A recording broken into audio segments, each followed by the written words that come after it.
खाला कोमल सुनी कलाई गणेश के पापा साच कही बात मानी। देखा तू लाख जतन करबो हमरा से भांग ना छोटे, भांग ना छोटे, भले दुनिया छूट जाए लेकिन भांग ना छोटे। आइए ना हमसे भंगिया पिसाई गणेश के पापा और नहीं हम जात बानी।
सांप है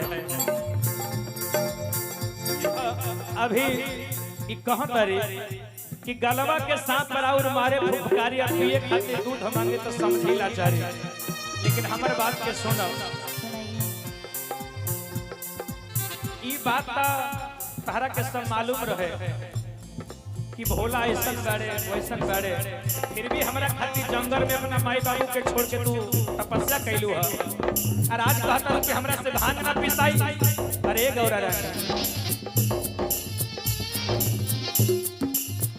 भंगिया छूटी नहीं,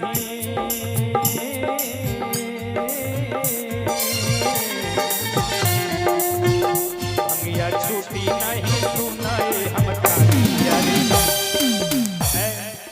कि भंगिया छूटी नहीं, सुना हमर प्राण प्यारी। भंगिया छूटी नहीं, सुना हमर प्राण प्यारी। ए हो गणेश के मम्मी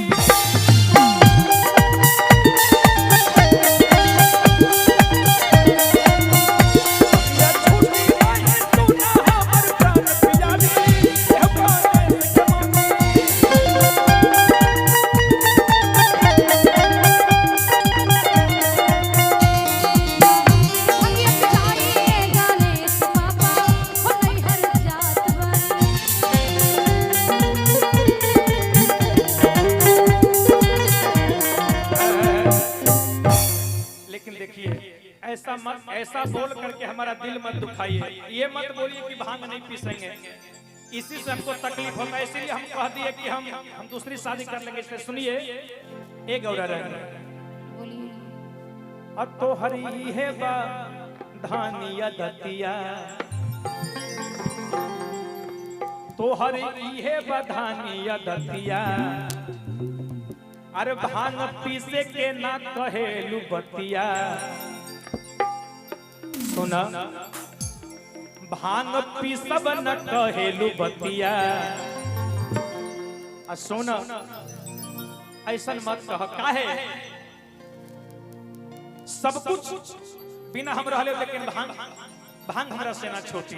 ए गौरा रानी और भले देव घर छूटी, ई कैलाश छूटी, बुझलो ई देवघर छूटी, कैलाश से छूटी, अगर तू कहबू तो हिमाचल से नाता टूटी, अगर तू कहबू तो हम सबसे नाता तोड़ दे, लेकिन गौरा भंगिया पियल मोर ना छूटी, गौरा भंगिया पियल मोर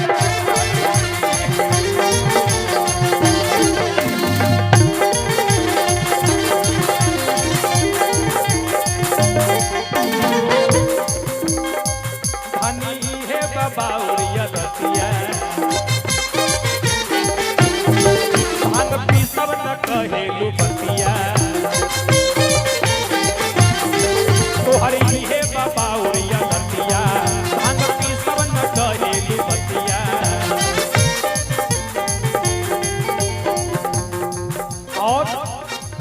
देखा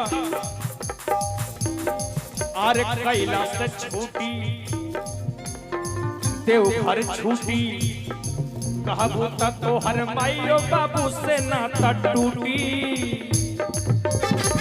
हम सब से नाता तोड़ दे, सब कुछ छोड़ दे, लेकिन ये आपके यहाँ आके हम नौकरानी हो गए, नौकरानी।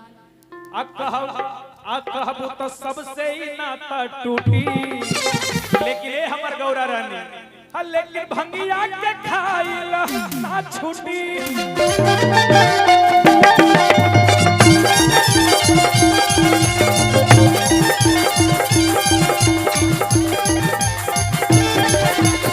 ना छूटी ये गौरा ना छूटी, भंगिया के खाइला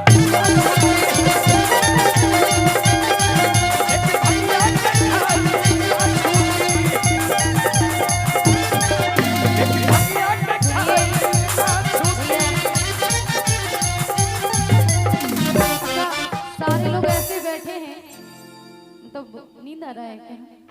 हाँ?